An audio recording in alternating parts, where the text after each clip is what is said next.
मैं हमेशा ये देखती हूँ, शुरू दिन से मुझे स्क्रिप्ट का कुछ नहीं पता था, मैं ये देखती थी डायरेक्टर कौन है, मैं उनका काम पहले देखती थी, मैं ये देखती थी उनको कनेक्ट करना आता है, स्टोरी जोड़ना आता है, because I love reading books and I love connecting them in my mind. So I know कि डायरेक्टर अच्छा होना इतना इंपॉर्टेंट है. You can give the best script, but अगर उससे कहानी जोड़नी नहीं आई तो वो स्क्रिप्ट अच्छी एग्जीक्यूट नहीं हो सकेगी. तो my 60% of the reason to sign this project was Ahmed Bhatti Saab, because I think he was one of the best directors we have in our country. Radhen Shah bhi progressive stories and Radhen Shah, the writer, I looked up to him because हमारे लिए ये we Google everything. Of course. So I Googled him and he has written some really nice scripts. And I got an offer for one of his previous scripts too that went on to Hum TV. So I had that offer too, और वो भी अच्छी script थी. वो मेरे schedule की वजह से, परदेश की वजह से मैं नहीं कर पाई. But I knew he's a good writer too. So for a fact I knew that maybe पहले 8 एपिसोड ऐसे जा रहे हैं, but I had a gut feeling that he might mold it well, execute it well. ठीक है. Was it an easy character to do? आसान था महक करना? महक was a character that was far inches away to who I am as a person. हाँ. मेरे लिए महक जितना मुश्किल था, मुझे नहीं लगता कोई अभी तक जो मैंने किया है वो था. बाजार एक सिंपल कैरेक्टर है, लेकिन अगर आप नहीं है वो आप नहीं है. वो 10-10 के गज के दुपट्टे आप नहीं लेते. आपने वो दुपट्टे सिर्फ लेने नहीं है, आपने फील करना है कि आप लेते हैं. आप वैसे बात नहीं करते, आप इतने सहमे हुए हर वक्त, आपका तलफ़ुज़ बोलने का, आपकी pace and all of that. And Bhatti भाई made sure that I look like Mac, I feel like Mac. I remember going on the set the first day and wearing my jeans and khula kurta and like sneakers, and he's like, एक तो तुमने अब चप्पल पहननी है, एक तो तुमने ऐसे बैठना है, एक तो just try adding some blush makeup that I run away from. You have to have these लंबे lock hair and all of that. तो वो उन्होंने कहा ये करना है अब. तो आई रिमेम्बर पहले 2-3 दिन तो वो सब बेचारे सेट पे मेरे दुपट्टे ही संभाल रहे होते थे, बिकॉज दुपट्टे कभी यहाँ से उतर रहे हैं, कभी यहाँ से गिर रहे हैं, और सब बेचारों को मैंने बड़ा टफ टाइम दिया दुपट्टे में. मेरा मेकअप आर्टिस्ट नुमान, उस बेचारे ने दुपट्टे संभाले मेरे सारे. वो कहता था यार मैं इससे अच्छा दुपट्टा ले सकता हूँ. बट इट वाज लाइक महक का जो एक गेटअप था, एक स्टाइल था या एक पर्सनालिटी थी, उसमें आपने कुछ अपना आप डाला या एग्जैक्टली वही किया जो डायरेक्टर ने कहा? नहीं, I would be lying if I would say that Mahak was something जो मैं बिल्कुल नहीं हूँ, 1 इंच भी नहीं हूँ. ठीक है. और महक के जो कपड़े थे, महक का जो सब कुछ था, वो सब प्रोडक्शन हाउस ने किया था. हाँ, I took help from Alan to get some outfits, 3-4 that you see जब वो हम उस वाले जाते हैं. So I got some Milan outfits because I was like, let's add a bit of that elegance in it too. जब हम उस घर में जाते हैं. But उसके बाद the production house is so good that they're very keen on doing the wardrobe themselves, everything themselves. तो वो सब उन्होंने किया था. But महक बनाने का पूरा क्रेडिट मेरे डायरेक्टर को जाता है. I would not have been this poised that I hope I look like. No, you did. Absolutely. So I feel like वो बहुत एक वो प्रॉपर लड़की थी जो मैं बिल्कुल नहीं हूँ. हाँ. So did you feel challenging था महक को करना?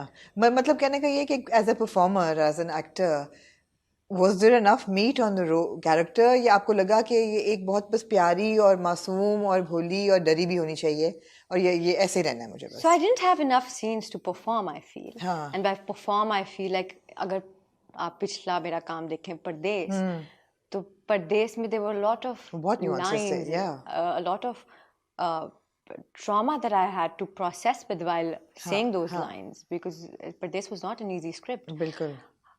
Mehak was, on the other hand side, a script that was very basic. Like there was more to do with the eyes and just emotions rather than speaking what I could. और मुझे लगता है वो ज़्यादा मुश्किल काम होता है, बिकॉज मुझे वो हाई पिच वाले सीन्स वो करना मुझे बड़ा अच्छा लगता है, मुझे बहुत मज़ा आता है. अच्छा लगता है? मुझे मज़ा आता है उन सीन्स में. मेरे लिए सबसे एग्जॉस्टिंग काम वो होता है जब मैंने सिर्फ स्माइल करनी होती है आपको देख के, या मैंने वो भाई जो सब कहते हैं ना, जो कि बड़ा इंपॉर्टेंट एज एन एक्टर, आंखों से सारी बातें करनी होती हैं. तो महक वो था, और वो बड़ा मुश्किल होता है मुझे लगता है. सीन्स को लेके कौन सा सीन चैलेंजिंग था? So the scene that you see with Numan Ejaz, आखिरी एपिसोड वाला, में नूमी भाई के साथ मैं जब सीन करती थी ना, I used to be like no, you giving me a monologue with Numan Ijaz and what he has to do, just look into your eyes and I'm gone. That was it. तो नोमी भाई के साथ मैंने जब सीन किया ना, it's him who got that scene done for me. He's like ऐसे करो. और सुना बड़े हेल्पफुल हैं वो, very helpful. What a man. और तो वो उनके साथ वो किया, तो मुझे जब भी नोमी भाई के साथ मैं सीन्स करती थी ना, वो बहुत मुश्किल होता था मेरे लिए, because I used to be very scared initially. And for an actor, if you're scared and then go on a set, it shows on intimidating थे दूर से. If you don't know Numan Ijaz, he will be very intimidating. But when you get to know him, he's the most chillest, coolest person. But Danish के साथ मेरे लिए था, because you know, I mean, Afan थे परदेश में और फिर Danish completely different people. Completely different. And with Afan, तो it was like Afan and me went on being great friends. और तो वो इतना आसान हो गया, buddies. तो इतना आसान हो गया कि हमें लगता था, हमने रमजान में शूट किया था और हमें लगता था बस हम तो करते आ रहे हैं. And if I may, he calls you Dure Fishy. Yes. So वो तो आसान, but दानिश के साथ ये था, he's very serious about his work. So he would want to do lines before and everything, and I was like, dude, I have to do this. तो मैं बैठती थी, हम करते थे, but वो भी बहुत comfortable कर देते हैं अपने co-star को. तो I think दानिश के साथ भी मेरा बहुत काम था, जो कि हमने एक ही स्पेल में करना था, तो वो आपको टाइम नहीं मिलता एक दो दिन का सोचने का या something, back to back every day you working with him.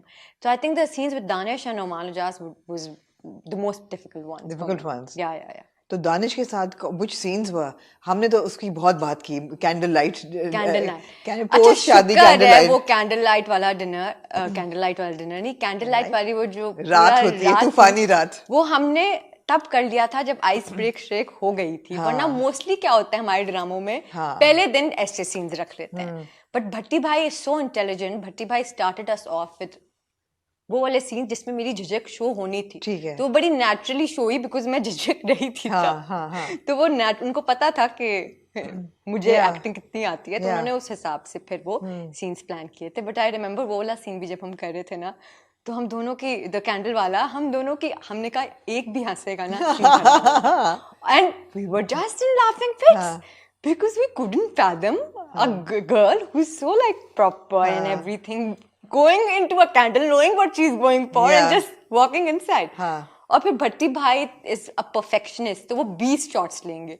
तो हम एक शॉट से नहीं हम करेंगे, वो हर एंगल से शॉट लेंगे, वो टॉप शॉट भी लेंगे, वो साइड शॉट भी देंगे, और फिर लाइट बंद हुई हुई है, बाकी मोमबत्तियों में है, हम फेक बारिश हो रही है पीछे. तो वो एक अच्छा सेट पे माहौल बना होता है. But oh my God, that was, वो हमने पूरे दिन में वही एक सीन किया था. वो भट्टी भाई ने ऐसे प्लान किया होता है. It was a very difficult scene to shoot because lights and everything, angles. तो वो हमने एक दिन में वो किया था और हम बड़े एक्साइटेड थे.